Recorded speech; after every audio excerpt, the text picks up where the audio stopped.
তোমার নাম কি? শিহাব হোসেন। তোমাকে যদি ইসলামিক প্রশ্ন করা হয় তুমি উত্তর দিতে পারবা? ইনশাআল্লাহ। মহানবী হযরত মুহাম্মদ সাল্লাল্লাহু আলাইহি সাল্লামের পরিচয় কি? হযরত মুহাম্মদ সাল্লাল্লাহু আলাইহি সাল্লাম আল্লাহর সর্বশেষ এবং সর্বশ্রেষ্ঠ নবী ও রাসূল। মুহাম্মদ শব্দের অর্থ কি? প্রশংসিত। আমরা কার উম্মত বা অনুসারী? হযরত মুহাম্মদ সাল্লাল্লাহু আলাইহি সাল্লামের উম্মত বা অনুসারী। আমাদের নবী হযরত মুহাম্মদ সাল্লাল্লাহু আলাইহি ওয়াসাল্লাম কোথায় জন্মগ্রহণ করেন? আরব দেশের মক্কা নগরীতে, সৌদি আরব। আমাদের নবী হযরত মুহাম্মদ সাল্লাল্লাহু আলাইহি সাল্লাম কোন বংশে জন্মগ্রহণ করেন? 570 খ্রিস্টাব্দে কুরাইশ বংশে।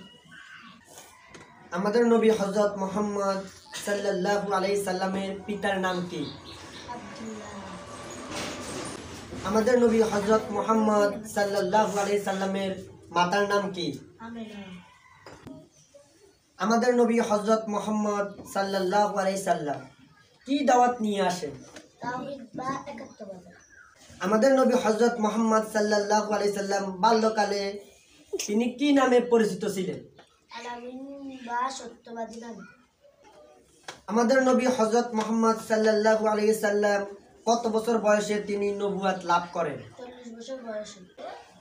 হযরত মুহাম্মদ সাল্লাল্লাহু আলাইহি ওয়াসাল্লাম কয়টি যুদ্ধে অংশগ্রহণ করেন? 77।